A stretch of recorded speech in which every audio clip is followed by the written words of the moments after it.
Hi there. My name is Bruce Bishop, and this is the third edition of Go Right Ahead, an occasional podcast where I interview writers and authors about their latest works. And today I have a friend of mine from Mexico on with me. Judy Dykstra Brown is coming all the way from the shores of Lake Chapala in central Mexico. How you doing, Judy? I'm good, thanks. It's Good, good to see good. your face. Well, we haven't seen each other for a few months, and No, that's true. it is. I agree. Well, in the past, you have written a total of nine books, four of which were children's books, a couple of memoirs, and also a humorous book about aging, which included areas that adults can color in, which is a little unusual. So now you've written a book of love poems, and what really prompted that? I've been writing like since I was 16 years old, and I have literally boxes and file cabinets full of writing. And in the last year or two, I've started sorting everything, and I started sorting it into categories. And as I did, I realized that thinking about the books I've published, every book I've published has either been about the age of birth till when I graduated high school or when I got older, 60 and older. And the category where I found that it covered this whole in-between period from my 20s to my late 50s were love poems. And I thought, what better way to show the story of my life than through love poems? So that's why I decided to make that my next subject. Okay, and I'm gonna bring up now a picture of the the page itself from Amazon where people could buy the book should they decide to. If I were water and you were air. And by the way, anybody, if you go to just type in Judy's name on Amazon and you'll see all of her books listed there. But what a lovely title, If I Were Water and You Were Air, and the artwork too on the cover is very, very nice. Was that a local artist who did that? It, it I worked for 2 years on this cover with a friend and ended up not using the cover. This is a photograph by Jill Fessenden, who's a very well-known local photographer. And so she gave me permission to use it. And it just seemed to work better symbolically than any of the more literal. Yeah. And if you look in the upper hand corner, there's a QR code. And if you photograph that, you'll go to a YouTube station where I read 10 of the poems in the book. Wow, that's innovative as well. But I think you've done this before, didn't you, on a children's book? I've done it with two of my children's books where it reads the whole book to children with a drum beat for when to turn the page. Yeah, what a great idea. I love that. And but why was it important, like after all the other types of books you've written, why was it important now, besides finding all these poems that maybe you hadn't seen for a while, but to publish them now? You know, I have this feeling, well, I'm getting older. And, I don't have any children. I married a man with 10 children who didn't want any more. So, what I have to pass on in the world is my art and my books. And my blog, I've done like over 12,000 blogs in the last 10 years. I think 13,500 or something. But I think even the internet, how can they hold on to all this content forever? And I like the idea of there being something you can touch that's a part of me, and Something that is books. And hopefully they'll survive, some of them. something tangible too. Yeah, and I don't think it's just ego because, I have a lot of people. I'm coming up on my 2 millionth view on my blog, but when I die, the blog dies. So Mm. maybe it is ego. I don't know. Well, and Could books be also possibly. Well, books also end up in libraries. They end up being given from friend to friend to friend to relative or whatever. So I do think something tangible, especially the hard copies or paper copies, are And I important. have a poem buried in a time capsule on the moon, the South Pole of the moon. One of my poems went up in the Polaris missile.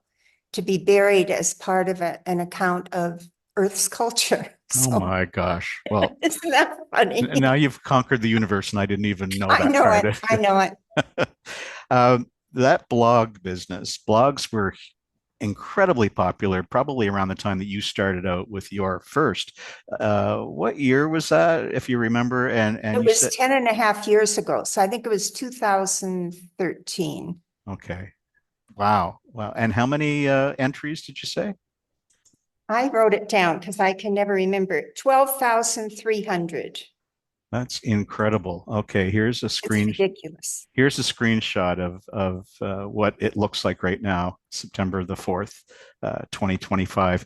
And people can find out all about you, your books, your different types of books, and of course the various blogs that I can't believe it. You managed to do one a day. I Well, could not be that no, disciplined. I've done one poem a day. I started out with NaPoWriMo, National Poetry Writing Month, writing one a day 10 and a half years ago, and I never stopped. I've Oh, continued to do that, plus photographs. right. Yeah, I was going to say they're not all poems Yeah, that yeah. you've been doing. Um, all the books that you have published have been self-published, from what I understand.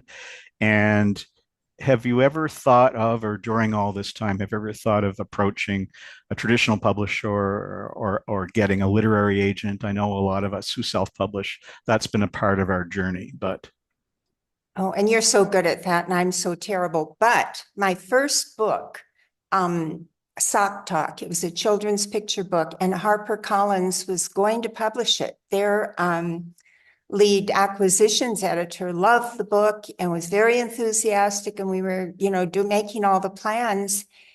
And then she ended up leaving that job, and the new head editor felt it didn't have a big enough socially redeeming value. So I kind of gave up. I don't want to spend my time selling my book. I want to spend my time writing them. mhm. And so, but then maybe, I don't know, 10 years ago, we had a writing conference here. And one of the agents who came heard about this book I was working on about when I was in Ethiopia before the revolution. And it was, I mean, I was nearly killed. My boyfriend was shot. He was later killed. There was so much going on.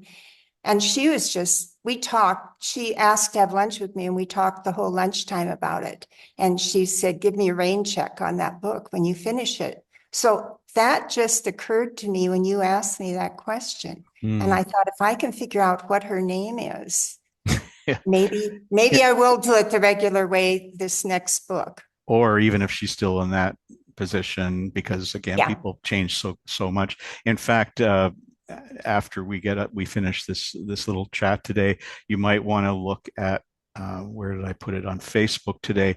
I reposted a copy of a wonderful article in Writer's Digest about just the length of time it takes from inception to publication, especially with traditional publishing. And I totally agree with you.